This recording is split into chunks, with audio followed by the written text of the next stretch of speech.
Hola, muy buenas noches a todas y todos los mexicanos que nos están escuchando en la emisión de esta conferencia de prensa para darles a conocer los avances tanto del panorama epidemiológico por COVID en México, así como la Estrategia Nacional de Vacunación para la Prevención de esta infección.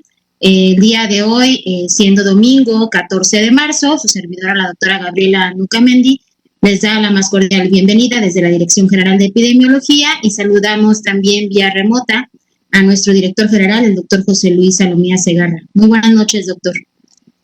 Muy buenas noches, estimada Gaby, nuestra directora de Vigilancia Epidemiológica de Enfermedades No Transmisibles. Estamos ambos atendiendo la conferencia de prensa de esta noche y con mucho gusto estaremos compartiendo la información. Adelante, por favor. Muchas gracias.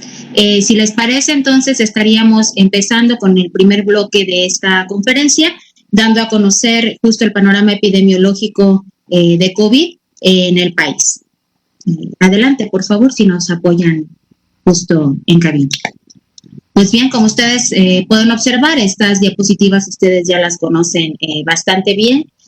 Actualmente podemos identificar claramente cómo tenemos hasta el momento una cantidad de casos estimados que afortunadamente han venido disminuyendo conforme han avanzado las semanas. Esto quiere decir que se han venido acumulando conforme hemos venido avanzando con el panorama epidemiológico. Sin embargo, logramos identificar una disminución notable, obviamente, de estos casos en las últimas semanas, teniendo una disminución del 6%.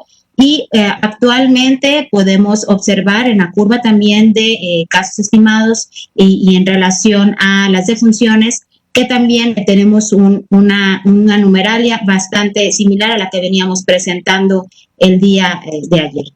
Es obviamente muy importante que podamos dar a conocer a todas y todos ustedes esta información, dado que esta pandemia pues nos ha venido afectando desde hace más de un año y que obviamente conlleva a que todos los mexicanos y mexicanas pues tengan que identificar muy claramente cómo la Dirección General de Epidemiología, en este caso la Secretaría de Salud Federal, a través del Sistema Nacional de Vigilancia Epidemiológica, pues obviamente mantiene la información actualizada. Como pueden observar, actualmente tenemos un total de 1.705.743 personas recuperadas ya y desafortunadamente pues sí hemos cuantificado a través del CISBER 194.710 defunciones. Observen pues cómo actualmente mantenemos tan solo el 2% de toda la población que tenemos registrada como casos activos estimados, teniendo un total de 43.317. Dentro de los esquemas completos de vacunación contra COVID-19, contabilizamos ya en esta ocasión, hasta el día 14 de marzo, 609.881 dosis aplicadas. Esto es muy relevante, dado que hemos podido observar un avance muy importante en los últimos días, esto afortunadamente también con las llegadas de más vacunas a nuestro territorio mexicano. Pero como bien les comentaba, esta curva afortunadamente ha venido disminuyendo ya en las últimas semanas y esto es sumamente favorable para el panorama epidemiológico de nuestro país. La siguiente, por favor. En esta otra gráfica podemos identificar claramente la evolución diaria de la hospitalización nacional, identificando también que tenemos un 25% de ocupación nacional con una disminución de menos un punto porcentual. Actualmente, al día de hoy, también podemos identificar tanto en la curva roja que ustedes observan, pues al número total de personas hospitalizadas en camas generales, que también lleva una disminución franca, que esto es obviamente compatible con la disminución que observamos en los casos confirmados y con la presencia también de casos recuperados. En relación a la curva verde que ven en la parte inferior de este gráfico, podemos identificar también a las personas hospitalizadas con ventilación mecánica y es también notable una disminución en el caso de la hospitalización de estas personas que requieren atención especializada. Veamos pues también la curva superior, la que está en un tono más claro, que ustedes también ya lo identifican, pues este es el universo total de personas hospitalizadas al momento. La siguiente, por favor.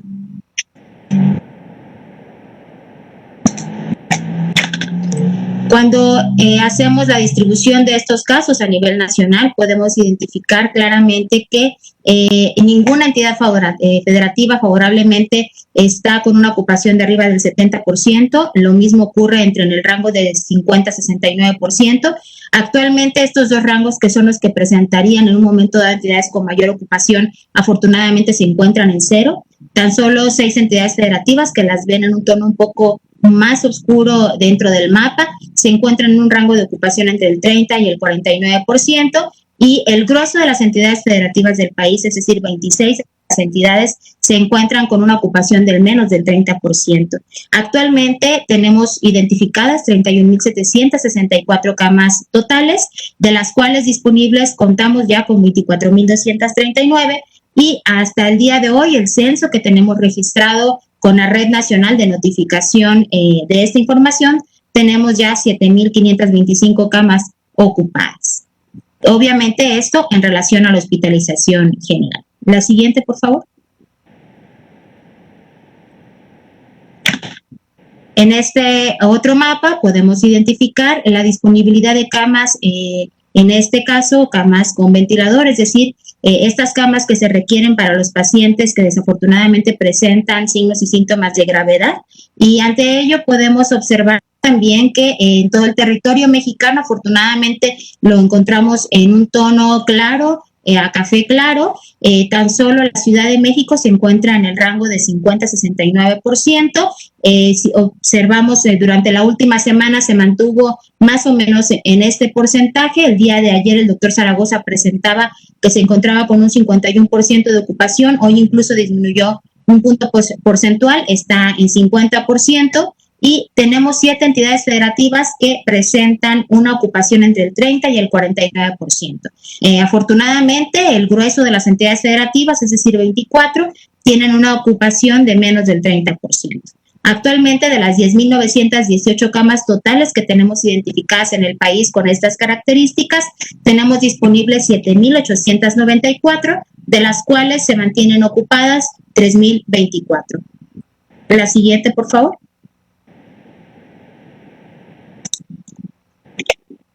Y con esto, pues, le damos la palabra al doctor José Luis Alomía Segarra para que nos presente el avance de la Estrategia Nacional de Vacunación. Adelante, doctor. Muchas gracias, doctora Gabriela Nucamendi.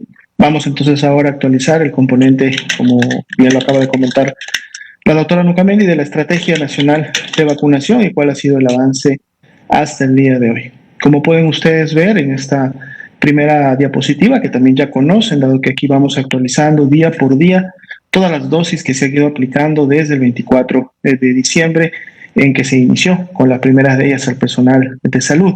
El número grande que ven ustedes en la parte superior derecha son las dosis que se aplicaron el día de hoy hasta el corte de las 4 de la tarde. Como ustedes también saben, estos 74.382 personas que recibieron una dosis el día de hoy, de seguro el día de mañana las veremos actualizadas, es decir, serán un poco más en función de la notificación de las dosis que se seguirán reportando de los lugares en donde todavía después de las 4 de la tarde continuó esta aplicación.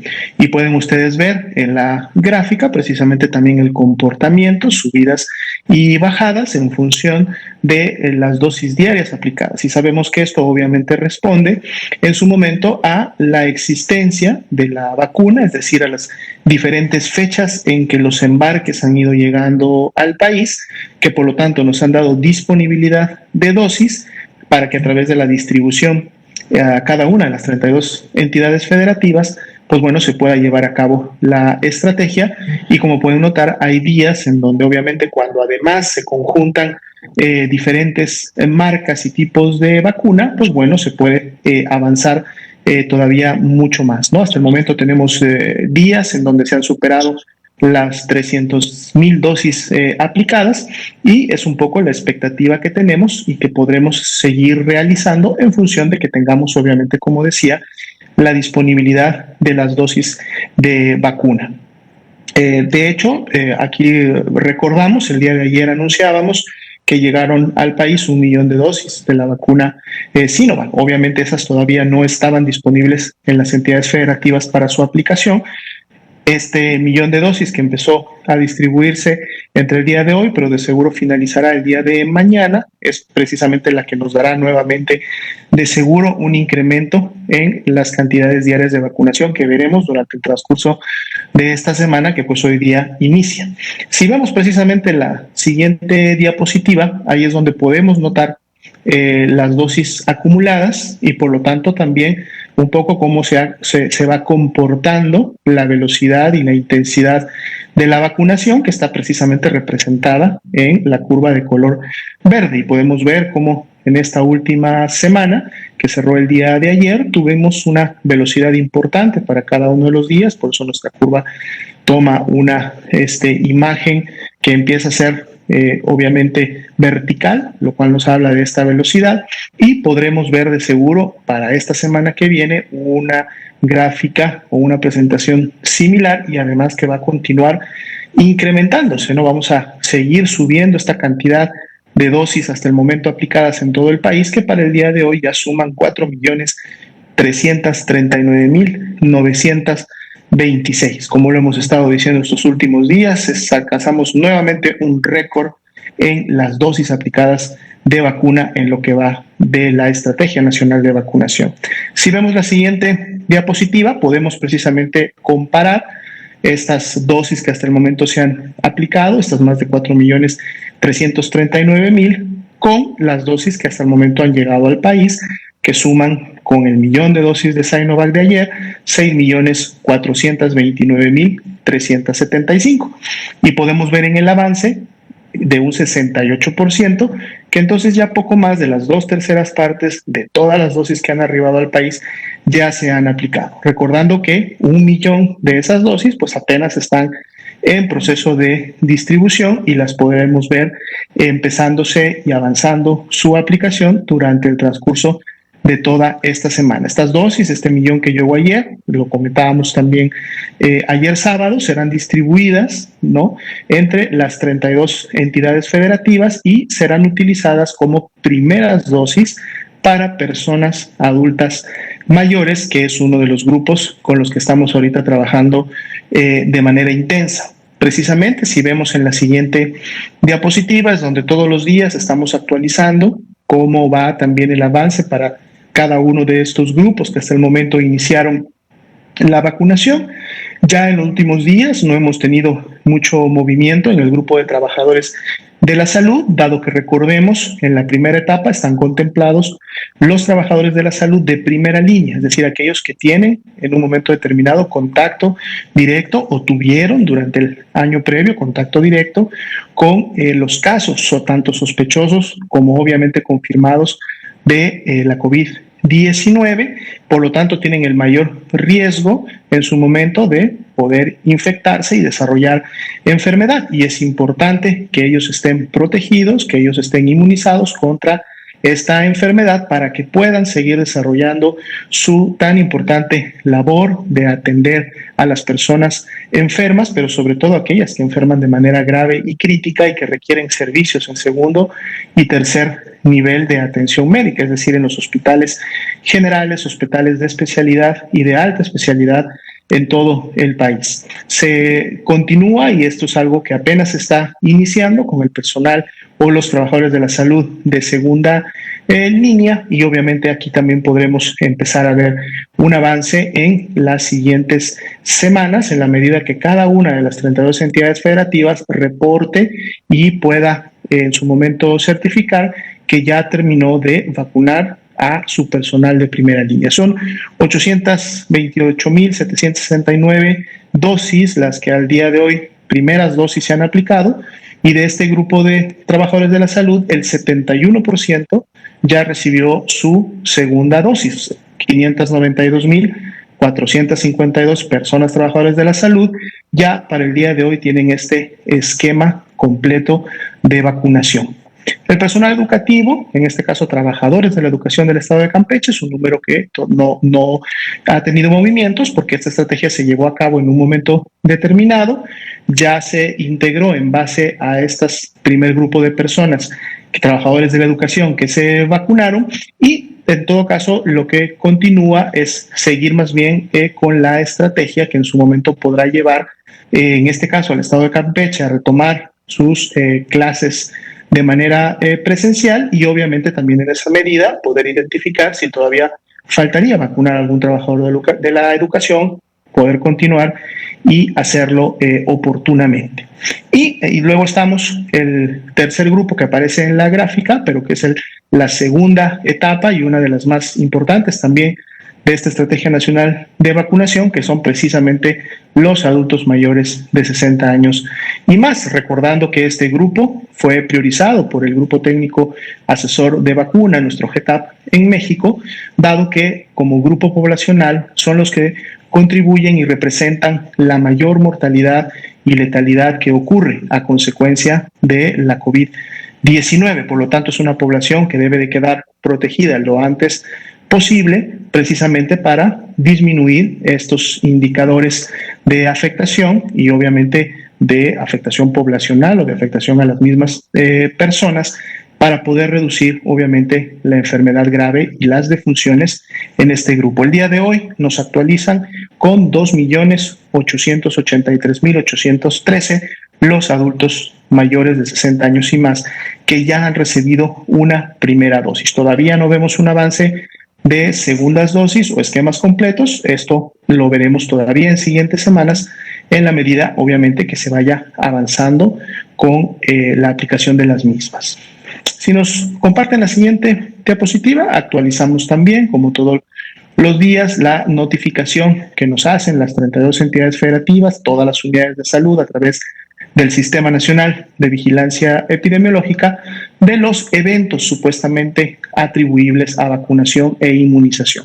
Aprovechamos el espacio para recordar que esta denominación de eventos supuestamente atribuibles se da precisamente porque al momento de su notificación todavía se desconoce si efectivamente el evento, es decir, la manifestación, el signo o el síntoma clínico experimentado por la persona que recibió la vacuna tenga realmente alguna origen causal en la vacuna, es decir, que esté relacionado. Por eso el nombre es muy específico y dice supuestamente atribuible, es decir, se supone que pudiera atribuirse a la vacuna. ¿Cuándo sabremos si efectivamente es atribuible o no, se le genera una causalidad o no al proceso de vacunación o a la vacuna en específico?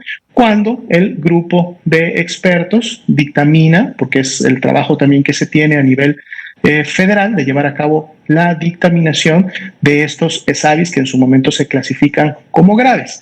Graves porque en su momento también pues, generan alguna afectación que puede poner en riesgo la salud y la vida de la persona. Felizmente, los ESAVIS graves han sido muy pocos, han sido los menos, los pueden ver también ustedes en la diapositiva. Con esta clasificación de graves se han clasificado y notificado solamente 89 SAVIS, que es menos del 1% de la totalidad de SAVIS, de estos 11.812, que son la gran mayoría, lo hemos estado comentando en conferencias previas, son estas reacciones locales que se dan en el lugar de la vacuna, como es el dolor que se puede sentir. Obviamente, personas son más sensibles, otras a lo mejor no, pero las personas más sensibles sienten el dolor de la aplicación de la vacuna y es un dolor que puede permanecer por algunos minutos o inclusive algunas horas. Puede haber una reacción local también en el área o puede también haber alguna reacción sistémica, pero que es temporal y que puede solucionar sin mayor problema en las primeras horas. No pasa normalmente de 24, 48 horas y se resuelve con tratamientos para los síntomas. Esto sucede no solamente con la vacuna contra el virus SARS-CoV-2, sino generalmente sucede con la gran mayoría de vacunas cuando se aplican, y pues bueno, es lo que el sistema también detecta y notifica. Seguimos en un 0.3% como los ESAVIS que se han identificado y notificado del gran total de dosis que hasta el momento se han aplicado, lo cual pues es un porcentaje que inclusive ha disminuido en últimos días, ya que habíamos empezado en 0.5, luego bajamos a 0.4 y ahora es de 0.3. Quiere decir que en la medida que han llegado más vacunas, hemos tenido también una disminución en la presentación de los ESAVIS. Y bueno, ustedes pueden ver en las tablas subsecuentes la actualización que también ponemos a su disposición todos los días en relación a cómo se han distribuido tanto la totalidad de SAVIs para cada una de las 4 vacunas o tipos de vacunas que tenemos actualmente en el país, así como los 89 SAVIs graves, cómo se han distribuido también para cada una de las entidades federativas, por tipo mismo también de vacuna y en su momento por sexo. Y es un dato que estamos, como ustedes han visto en todas las conferencias, actualizando permanentemente. Si pasamos a la siguiente diapositiva, aquí, bueno, es prácticamente la información que teníamos ayer, ya que en las últimas, digamos, 24 horas no hemos recibido ninguna nuevo embarque de vacuna. Lo recibiremos sí durante la semana, está programado como prácticamente los últimos martes de las últimas semanas el arribo de vacuna de Pfizer-BioNTech. Entonces estaremos pendientes para esa actualización durante la semana. Pero ya veíamos en una diapositiva previa que son 6.492.375 las dosis de vacuna que hasta el momento han arribado al país, y también podemos notar, lo comentábamos ayer también a expensa de una pregunta que nos hacían por el número de SAVIs, pueden ustedes notar que prácticamente la mitad de la totalidad de dosis de vacuna que ha llegado al país es de la marca Pfizer-BioNTech, y obviamente esto también pues contribuye a que en la medida que tenemos mayor cantidad de un tipo de vacuna, pues también podamos tener un mayor reporte de ese tipo de vacuna, dado que excede a las cantidades de las otras 3, 2 millones en el caso de Sinovac, 870,000 en el caso de AstraZeneca, y hasta el momento 400,000 dosis que han llegado de la vacuna Sputnik V. Si vemos la siguiente diapositiva, es el llamado y el recordatorio que hacemos durante todas las conferencias de prensa de que habrá vacunas para todos. Y entonces lo que nos toca hacer como sociedad y en lo individual es esperar nuestro turno para la vacunación.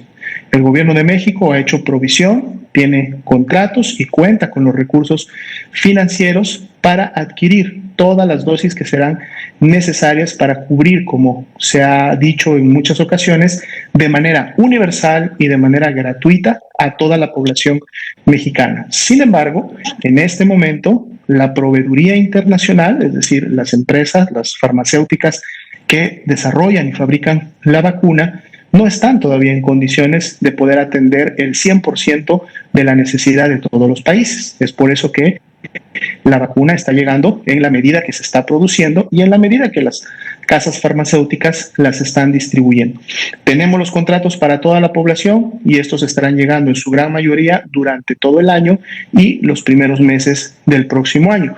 Por eso la importancia de que las dosis que van arribando tempranamente, las que han llegado y las que seguirán llegando en siguientes meses, los podamos destinar a la población de mayor riesgo, población que además ya definió el grupo técnico asesor de vacuna, este grupo conformado por expertos nacionales e internacionales, que a través del análisis del comportamiento epidémico, de las afectaciones que ha generado la enfermedad en México, de la identificación de grupos de riesgo y grupos vulnerables, emitió las recomendaciones que en su momento fueron recibidas para realizar la Política Nacional de Vacunación, que es la que en su momento definió las diferentes etapas y por lo tanto los diferentes grupos. Entonces, las personas que no estamos en esos primeros grupos, lo que nos queda es obviamente esperar, y una forma importante de hacerlo, una forma eficiente de hacerlo, de la mano obviamente de los que también están siendo vacunados, es continuar implementando las acciones de salud pública en materia de prevención que van a contribuir a no contagiarnos del virus SARS-CoV-2 y por lo tanto no desarrollar la enfermedad de COVID-19, que como sabemos son las medidas que se han implementado y se han dado a conocer y pedido a la población que las ponga en práctica desde el año pasado, que son pues estas básicamente 3 medidas muy importantes: mantener la sana distancia con todo lo que esto representa o significa en los diferentes ambientes, el lavado continuo de manos para evitar en su momento llevar el virus a nuestras vías respiratorias, y el uso adecuado del cubrebocas, sobre todo cuando estamos en espacios cerrados, congregados o donde no es posible, obviamente, guardar la sana distancia. Entonces, bien, vamos a dar ahora el espacio para preguntas y respuestas. Le pediría a la doctora Gabriela Nucamendi que, en la medida como han estado pidiendo la palabra los compañeros y compañeras reporteras que nos acompañan, por favor, ella pueda otorgarles el uso de la voz. Muchas gracias. Claro que sí, doctora Lumía, muchas gracias. Algunos de ustedes inclusive levantaron la mano a través del chat, algunos otros mandaron mensaje. Esto es muy afortunado tener este tipo de conferencias a través de esta vía porque creo que es mucho más fructífero. Entonces, en ese orden, le pediría por favor al señor Juan Hernández de Diario Basta que inicie con sus preguntas. Adelante, Juan Hernández.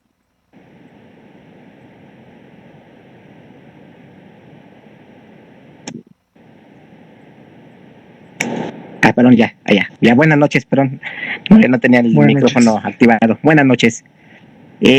Sería con referencia precisamente a esta situación. El día de mañana están ya anunciando la entrada de pues lo que va a ser la Semana Santa aquí en la Ciudad de México. Queríamos ver si ustedes ya nos pueden adelantar algo referente a cómo cómo la Secretaría de Salud se va a coordinar en este caso con la alcaldía de la Ciudad de México, con la Ciudad de México, con la alcaldía de Iztapalapa precisamente para esta celebración, sobre todo por la cuestión de que todavía estamos en semáforo amarillo y evitar precisamente algún riesgo de contagio. Muchas gracias. Muchas gracias, estimado Juan. Con mucho gusto compartir la información que hasta el momento tenemos. De hecho, comentar que el pasado viernes en la mañana precisamente tuvimos una primera reunión de coordinación para revisar los productos de comunicación de riesgos a la población y también de comunicación social, obviamente, para efectos de su difusión en relación a los eventos de riesgo que vienen en próximos días y semanas, entre ellos, obviamente, el más importante identificado, que es este periodo de Semana Santa. El doctor Ricardo Cortés Alcalá, director general de Promoción de la Salud, ha estado trabajando intensamente con su equipo para definir muchos de estos mensajes que serán importantes poner al conocimiento de la población. Hay una coordinación, obviamente, con las áreas de comunicación social, no solamente de la Secretaría de Salud, sino también del Gobierno de México, para poder utilizar los espacios que sean necesarios para poder llevar a cabo esta campaña. Entonces, de seguro, en el transcurso de esta próxima semana, el doctor Cortés nos estará acompañando y nos estará presentando un poco, si no necesariamente todo, sí el arranque, el avance, y obviamente la campaña la estaremos viendo durante los próximos días. Asimismo, también el doctor Cortés, en este mismo marco de la promoción de la salud, es el que tiene a su cargo muchas de las interacciones con los diferentes grupos de la sociedad para poder linear acciones, intervenciones, mensajes específicos a la población que participa de eventos en muchas temporalidades del año. Definitivamente, ya decíamos, Semana Santa es un evento importante. Normalmente año con año se presta a la movilización de personas, a en su momento realizar actividades obviamente de congregación, lo cual, más allá de que los niveles de riesgo en todo el país han disminuido en las últimas semanas, pues tenemos que seguir cuidando precisamente la implementación de las mismas, porque el poder continuar en siguientes semanas con ese nivel de riesgo bajo para muchas de las entidades va a depender precisamente de que nos cuidemos durante las próximas semanas y sobre todo en este marco de Semana Santa. Entonces, vamos a estar muy atentos. De seguro, cualquiera de los siguientes días de esta semana estaremos teniendo presentaciones preliminares y seguimientos de lo que va a ser en su momento este mensaje. Ahora, hay que recordar que obviamente, si bien es cierto, puede haber una focalización a las actividades específicas que suelen llevarse a cabo en Semana Santa, no debemos olvidar que las recomendaciones generales y que hemos venido difundiendo desde el año pasado, pues como tales también funcionan y deben de seguirse implementando, y por lo tanto son válidas para cualquiera de estas temporalidades, incluidas la Semana Santa. Pero de seguro lo que se va a llevar a cabo es, como decía, un enfoque en el tipo específico de actividades que normalmente se suelen hacer en estas semanas y que obviamente también involucran en algunos casos periodos vacacionales, tanto de los escolares, ¿no? Que a pesar que han estado tomando sus clases de manera virtual, es decir, no han acudido de manera presencial a las escuelas, pues bueno, también será un receso de estas actividades virtuales, tendrán su periodo vacacional y obviamente si esto se suma a algunos periodos vacacionales que pudieran tomar sus padres, sus familiares, las amistades, pues es precisamente en donde queremos incidir e invitar a la población a mantener o tener una Semana Santa tranquila, sobre todo de convivencia en el entorno familiar, en el núcleo familiar cercano y de esa manera, pues obviamente evitar contagios. Pero estemos atentos, en la semana vamos a estar actualizando este tema de manera específica. Muchas gracias, muy buenas noches. Muchas gracias, Juan y doctora Lomía. La siguiente en turno es Tere Moreno del Universal. Adelante, por favor, Tere. Muchas gracias. Hola, buenas noches a todos. Pues retomar un poco la pregunta que acaba de hacer el compañero y preguntar de manera específica. ¿Se va a recomendar a la gente que en estas vacaciones de Semana Santa no salga de casa, que se quede en su casa? ¿Eso se refiere el doctor? Si se va a prever un repunte de casos precisamente ante la reapertura de comercios y ante, bueno, pues este fin de semana de puente vimos que las playas estaban llenas, también pues los locales comerciales, establecimientos, vimos que ve muchísima gente en la calle y si prevén un repunte. Y 3, hoy en la sede del Campo Marte se dio a conocer que después de más de 3 horas a las personas que estaban formadas les avisaron que se habían terminado las vacunas. ¿Qué falló y cómo se van a corregir estos errores? 3 preguntas, muchas gracias. Muchas gracias, muy amable. En el tema precisamente y dando seguimiento a los primeros comentarios, tenemos recomendaciones generales que obviamente aplican independientemente del nivel de riesgo en el cual se encuentre una entidad federativa y que tienen que ver precisamente con las acciones que de manera individual todos podemos y debemos de poner en práctica. Es decir, independientemente de la temporalidad del año, si hay o no hay eventos, independientemente si estoy en un nivel máximo de riesgo como es el rojo o en un nivel bajo de riesgo como es el verde, comentábamos, la sana distancia debemos de seguir implementándola. La sana distancia, que básicamente lo que nos dice y representa es mantenerme a mínimo 1,5 metros, idealmente 2 metros, de personas que no formen parte de mi núcleo familiar. Si estoy al interior de mi domicilio con mi núcleo familiar, pues obviamente no es necesario si no hay ninguna persona enferma en ese núcleo familiar. Estamos hablando precisamente con las personas que no pertenecen a nuestro núcleo familiar. La sana distancia también incorpora el hecho de realizar solo actividades esenciales. Es decir, si voy a salir de mi domicilio y por lo tanto me voy a exponer a un potencial contagio en el ambiente público o en los espacios abiertos o cerrados públicos, pues ese riesgo obviamente podría ser sustentado bajo el hecho de que estoy yendo a desarrollar mi actividad laboral con la cual tengo que sustentar a mi familia y trataré entonces de hacerlo con todas las medidas necesarias para prevenir contagios.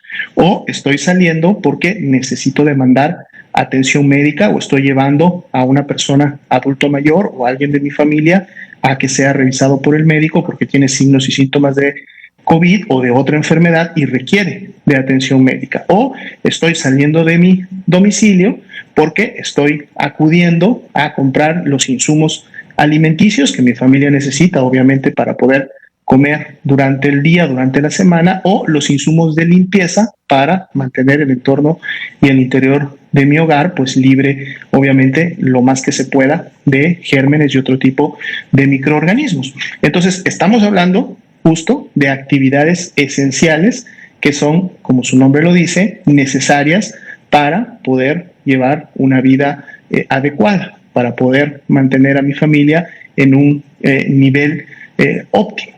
Sin embargo, hay otro tipo de actividades que por no considerarse esenciales, entonces podrían esperar. podrían esperar a que tengamos obviamente ya un control, una mitigación mucho más adecuada de la epidemia en meses posteriores, y entonces ahí es donde precisamente todos podemos contribuir a través de la toma de decisiones, tanto individuales como los que somos padres de familia o responsables de nuestros núcleos familiares, podemos tomar estas decisiones de si en estas semanas que vienen no es necesario, no se considera una actividad esencial tener que salir del domicilio a realizar actividades recreativas o de otra índole, pues puedo tomar la decisión de quedarme a pasar unas vacaciones de Semana Santa con mi núcleo familiar. Tengo tiempo suficiente para programar actividades al interior de mi hogar, de convivencia con mis hijos, con mi pareja, con mis padres, con mis tíos, es decir, el núcleo familiar de los que estamos viviendo bajo un mismo techo, viviendo bajo una misma casa, y programar actividades para poder pasarla de lo mejor posible en familia, aprovechar ese tiempo para estrechar lazos familiares, conversar con los integrantes de la casa y ponernos al día a lo mejor de tantas cosas que por el trajín diario no es posible a veces llevarlas a cabo. O sea, lo que estoy expresando es en función de la pregunta, que más allá de los niveles de riesgo, y por eso también las indicaciones y los mensajes en su momento vendrán o estarán de la mano con los niveles de riesgo de cada entidad. Recordemos que tenemos entidades que están en el color naranja, o sea, un nivel de riesgo alto, son 8 entidades que están en esa situación. Por lo tanto, en esas 8 entidades y de mantener ese nivel de riesgo, obviamente habrá actividades que no deberán realizar o que no deberán promover, porque su nivel de riesgo de generar todavía incremento de su actividad epidémica, de subir el número de contagios, es importante. A lo mejor las 21 entidades que a partir de mañana estarán en semáforo de riesgo medio, es decir, el color amarillo, de seguro podrán tener un mayor aforo, aunque controlado para ciertas actividades.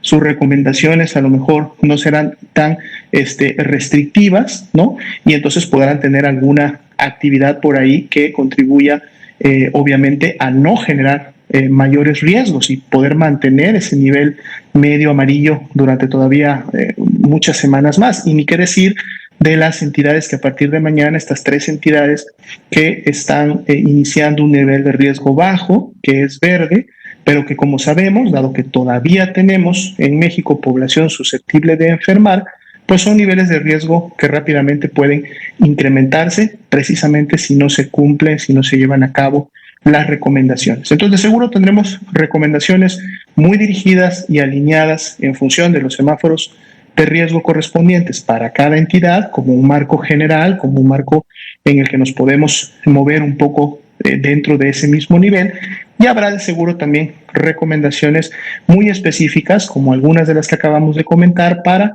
los mismos núcleos familiares, para las personas en lo individual y para ciertas actividades que año con año o normalmente en años previos se suelen realizar o llevar a cabo en esta Semana Santa. Pero recordemos que esta es una corresponsabilidad. El gobierno, sobre todo las autoridades sanitarias, analizan las mejores intervenciones en este marco, es decir, en el marco sanitario, y emiten las recomendaciones y llevan a cabo también intervenciones comunitarias para que estas recomendaciones sean fácilmente tomadas en cuenta y puedan ser implementadas. Pero también necesitamos que cada uno de nosotros, es decir, la respuesta de la sociedad, cada uno de nosotros tome la decisión de atender esas recomendaciones, de sumarse a esas recomendaciones y entonces contribuir todos juntos a que obviamente podamos llegar y conseguir un balance en esto que siempre hemos mencionado, que es por un lado la protección de la salud y la vida, pero también por otro lado poder mantener un nivel de bienestar socioeconómico que es importante para, obviamente, el desarrollo humano, pero que también contribuye con la salud y la vida de las personas. Entonces, un ejercicio de coparticipación que tenemos que llevar a cabo todos. En relación a la pregunta específica de lo que puede haber sucedido en el campo Marte, De hecho, precisamente comentar, este ha sido muchas veces también uno de las razones por las cuales hacemos este llamado diario a las personas de poder esperar el turno. Recuerden que hay una planeación que se hace con base en los censos poblacionales y por lo tanto se tiene el número determinado de personas que en un momento determinado pertenecen a un municipio de los diferentes que hay en el país o a una alcaldía específica, una demarcación territorial como las que integran la Ciudad de México. Y entonces los llamados que se hacen para cada uno de esos municipios o para cada una de estas demarcaciones territoriales es invitando obviamente a la población que ahí reside. Sin embargo, obviamente se presentan situaciones en las que personas que residen en municipios o en demarcaciones diferentes, pero que son continuas o que les quedan cerca o viven solo a cuadras de esa división territorial, pues obviamente van y demandan también la vacuna. Y esto es lo que sucede, ¿no? En este caso específico, pero también obviamente sucede en lo general o en lo nacional en diferentes grupos, es que entonces la vacuna que obviamente fue destinada para un grupo determinado, a veces puede acabarse antes o no cubrir el 100% de las dosis que estaban destinadas a ese grupo porque vinieron personas que estaban en otra demarcación territorial o en otro municipio. Sin embargo, aquí lo importante a resaltar es que las personas que en su momento no pudieron recibir la vacuna, no se preocupen, ya están agendadas, están consideradas y entonces ni bien lleguen siguientes embarques de vacunación, pues obviamente dado que su municipio o su demarcación territorial ya había sido seleccionada para cubrir el 100% de las personas adultas mayores, pues obviamente ellos seguirán en esa lista de priorización y serán los siguientes inmediatos en recibir la vacuna de esas siguientes dotaciones. Entonces mantengámonos atentos. Si por algún motivo no lograron alcanzar y digamos, están obviamente dando el ejemplo específico del Campo Marte, pero de seguro esto puede suceder también en cualquiera de las 32 entidades federativas, en cualquiera de los municipios que hasta el momento han sido seleccionados. No se preocupen, que esténse atentos, su nombre está registrado y ni bien llegue más dotación de vacunas con estas nuevas, inclusive que ya llegaron el día de ayer, este millón de vacunas que llegó, pues obviamente a la brevedad posible serán nuevamente convocadas y podrán recibir la vacuna. Pero estén atentos a las instrucciones, a las indicaciones que su autoridad local le va a dar, porque ellos son los que están organizando la logística en cada uno de los puntos de vacunación de sus municipios, dado que son los que conocen mejor cómo llevar a cabo esta logística de la manera más eficiente. Entonces, estarse atentos, no se preocupen, de seguro en siguientes días van a finalmente recibir su vacuna. Gracias, doctora Lobía. En el siguiente turno lo tenía la reportera Ángeles. Ángeles, si tienes tu micrófono, por favor, para abrir y escucharte. Muy buenas noches, doctor. Muchas gracias, doctora Nocamendi. Quiero, doctora Lomía, preguntarle, bueno, primero una petición. Quisiera yo pedirle, tal vez hoy no lo tenga, pero sí que nos ayude, por favor, con la actualización del avance de los estudios, de los ensayos clínicos, de los diferentes tratamientos que están en curso en los hospitales. Ya ha pasado un buen tiempo y no tenemos ninguna noticia de los diferentes productos y sobre todo estoy interesada en saber qué ha pasado con el de plasma convaleciente. Ya yo entiendo que ya en breve, o sea, ya tendríamos que tener algunos resultados, aunque sea preliminares, de estos ensayos, por favor. Y también quiero, ya la pregunta es si hay alguna información, algún análisis que se tenga de por qué la transmisión del coronavirus se mantiene a pesar del tiempo transcurrido. O sea, ¿qué se sabe del virus que no se explique? ¿Por qué a pesar de que se guardan las medidas y baja un poco el contagio, pero siempre tenemos que estar a la expectativa? ¿Por qué no corta como fue con influenza o como es con tantas otras enfermedades que tienen alguna temporalidad? ¿Qué es lo que ustedes prevén en ese sentido? Y que esta semana se refleja con una disminución menor en el porcentaje, en la tendencia, ¿no? Respecto de lo que venía ocurriendo que bajaba 20% al inicio de la semana, aunque al final terminara. Hoy inicia con una disminución muy chiquita de 8%, lo que pudiera hablar pues otra vez de que entramos en una meseta y muy probablemente en un nuevo repunte. Pero ¿qué es lo que dicen las investigaciones? Si usted, por favor, nos pudiera apoyar con esa información para que nos daría más certeza de qué es lo que tenemos para el futuro, más allá de que haya vacunas para todos.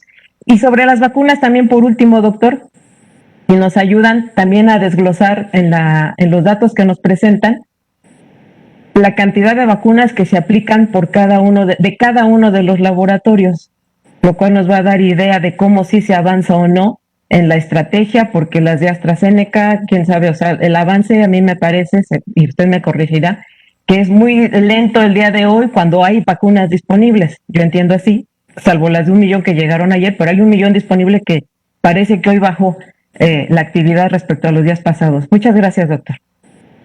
Muchas gracias por las preguntas. En el caso de la número 1, con mucho gusto vamos a solicitar a los institutos nacionales y obviamente a los grupos científicos y académicos que han estado llevando a cabo estos ensayos clínicos con potenciales medicamentos, moléculas, sustancias que puedan obviamente contribuir a la mejora de las personas que enferman con COVID-19, nos puedan obviamente no solamente compartir las actualizaciones de cómo van estos estudios, estos ensayos, sino, ¿por qué no?, invitar también a estos grupos a que participen de esta conferencia. Lo comentábamos ayer, una de las razones por las cuales estamos alternando y también probando estas modalidades virtuales es porque tenemos toda una serie de capacidad científica y académica distribuida en todo el país. Entonces, obviamente, no es posible que todos estén viajando en un momento determinado a la Ciudad de México para tener una presentación presencial, pero creo que esta vía por la cual estamos actualmente o el día de hoy teniendo la conferencia, pues será muy importante para que, más allá de que tengamos nuestra conferencia presencial en la Ciudad de México, muchos de estos grupos nos puedan acompañar por la vía virtual y, ¿por qué no?, entonces invitarlos a presentar el resultado tan importante de sus investigaciones. Tomamos nota y lo vamos programando. Y también en el caso de la pregunta 3, con mucho gusto podemos obviamente incorporar esta información a nuestras actualizaciones para que, así como estamos reportando la totalidad de dosis que han arribado al país como la totalidad de dosis que se han aplicado, y tenemos la distribución por tipo de fabricante y vacuna de lo que ha llegado al país, pues igual entonces podemos proceder a reportar lo que se ha aplicado por cada tipo de vacuna. Con mucho gusto pedimos a nuestro equipo técnico que prepara la información para cada noche que nos haga el favor de en siguientes conferencias actualizarnos ese dato.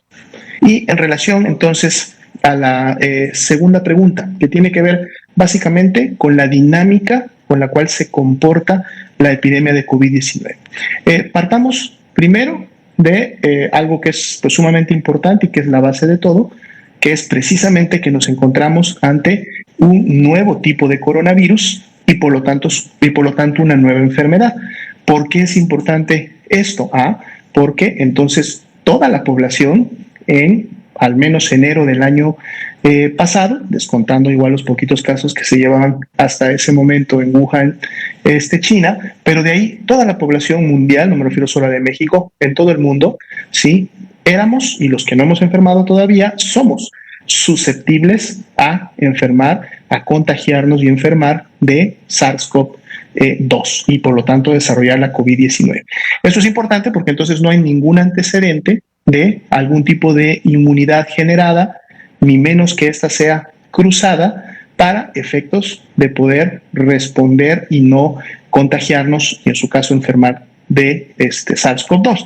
¿Por qué digo que esto es importante? Sobre todo si lo comparamos a otras enfermedades virales que normalmente tenemos año con año y sobre todo en la temporada invernal. Pues bueno, porque para algunas de ellas ya existe una vacuna que además se aplica todos los años, como por ejemplo en el caso de la influenza o muchos otros virus respiratorios, adenovirus, renovirus, metaneumovirus, virus sincitiales respiratorios, etcétera, dado que ya los tenemos con nosotros muchos años hacia atrás, pues de alguna manera hay inmunidades naturales e inmunidades cruzadas que a nivel poblacional al tenerlas nos permiten obviamente tener cierta mitigación de la transmisión, dado que estos virus que ya han estado circulando mucho tiempo, al haber personas que ya no son susceptibles a los mismos, pues empiezan a dificultar que el virus obviamente encuentre y se transmita más rápidamente. Situación que no sucede con SARS-CoV-2. Ahora, ¿qué pasa? ¿Por qué una vez que ingresa o se crea este virus, aparece, se puede transmitir de humano a humano en el mes de diciembre del 2019 y empieza a través de estos mecanismos una transmisión? Pues bueno, es precisamente como vemos el comportamiento de la epidemia. Recordemos que estamos ante un virus que se transmite por la vía aérea. Cuando una persona enferma, cuando una persona tiene el virus en sus vías respiratorias, todas las gotitas, toda, digamos, la secreción que se encuentra en su garganta, que se encuentra en la zona de su boca, cuando esta persona tose, cuando esta persona estornuda, cuando esta persona habla, obviamente cada una de estas acciones tiene un nivel mayor o un potencial mayor de hacer llegar el virus hacia otra persona, pues entonces produce un contagio. Si yo estoy enfermo, toso y estornudo, tengo la posibilidad de que ese virus llegue a las vías respiratorias de las personas que están a menos de 1,5 metros de donde yo me encuentro. Entonces, una vez que el virus se transmite y se transmite a otra persona que tiene toda la capacidad de contagiarse y enfermar, pues entonces iniciamos con esta transmisión precisamente comunitaria que lleva primero a los brotes y lleva posteriormente a las epidemias. El comportamiento de la curva entonces está directamente relacionado con el comportamiento de las personas, está directamente relacionado con el comportamiento de la movilidad y de cómo interactúan las personas. Si nosotros vemos que en algún momento del último año, tuvimos una menor transmisión y por lo tanto la curva fue para abajo, es decir, tuvimos menores casos, esto es porque definitivamente se disminuyó la movilidad, y al disminuirse la movilidad y con ella la interacción entre personas, pues entonces tuvimos menos contagios y menos enfermos. Si esta movilidad y esta interacción entre personas se incrementa, entonces inmediatamente y de manera directa vamos a tener un incremento de contagios y vamos a tener un incremento de personas enfermas, vamos a tener un incremento de ese grupo de personas enfermas que va a desarrollar enfermedad grave, enfermedad crítica, y dentro de ese grupo precisamente de enfermos críticos vamos a tener también lamentables disfunciones. Entonces, la dinámica de transmisión de la epidemia está directamente e íntimamente relacionada con la movilidad y la actividad en los espacios públicos de las personas. Si esta movilidad y interacción disminuye, de seguro disminuye la epidemia. Si esta actividad se incrementa, como sucedió a fines del año pasado, con todas las actividades propias de fin de año, las diferentes, obviamente, celebraciones, fiestas que se llevan a cabo por Navidad, Año Nuevo, Día de Reyes, etcétera, toda esta actividad, toda esta interacción facilita la transmisión del virus y por lo tanto los casos se incrementan. Si eso sucede, además, en un ambiente frío, estamos en temporada invernal, pues entonces todas las condiciones se dan para que el virus pueda tener una mayor transmisión.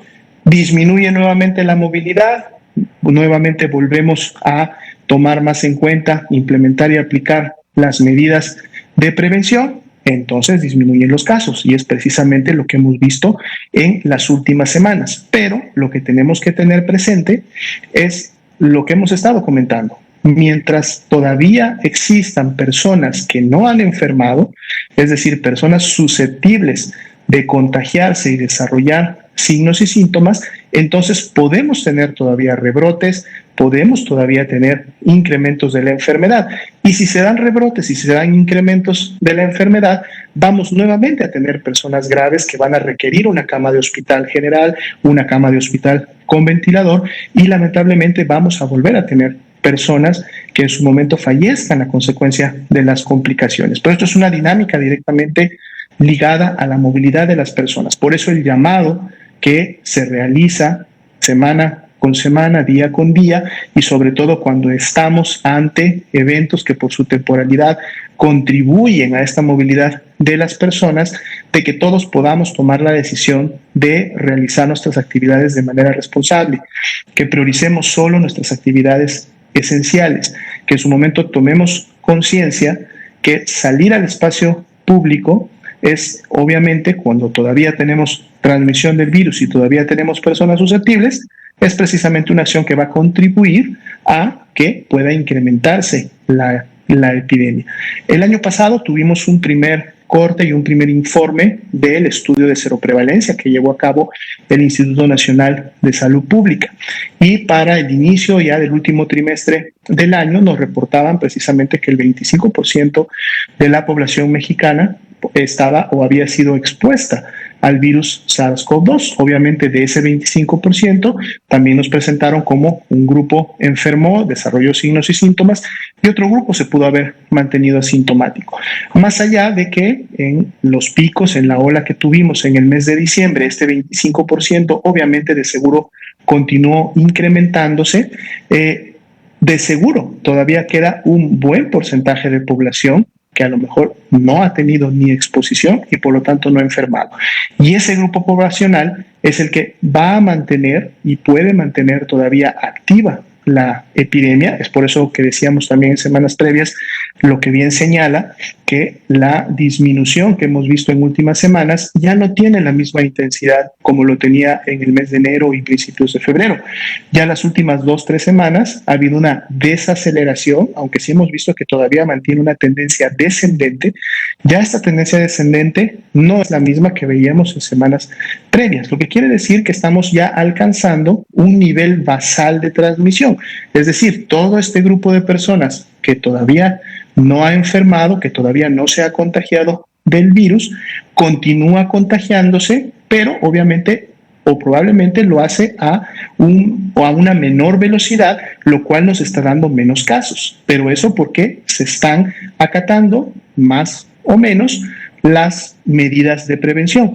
Si nosotros dejamos de acatar medidas de prevención, si nosotros volvemos a realizar actividades sin ningún cuidado y sin ninguna implementación de prevención, todo este grupo de personas que todavía no ha enfermado va más rápidamente a contagiarse y enfermarse. El virus las va a poder encontrar, va a poder generarse una transmisión y enfermedad, y entonces es un grupo que es suficiente para volvernos a generar un incremento. Entonces, volvemos al mismo punto, hay toda una corresponsabilidad entre las recomendaciones y las acciones que se solicitan, como de nosotros mismos para acatarlas, para en su momento ponerlas en práctica y entonces así contribuir a que la dinámica de la epidemia, la dinámica de la transmisión pueda mantenerse controlada el mayor tiempo posible y no tengamos necesariamente rebrotes o nuevas olas que pudieran exceder a las previas que hemos tenido.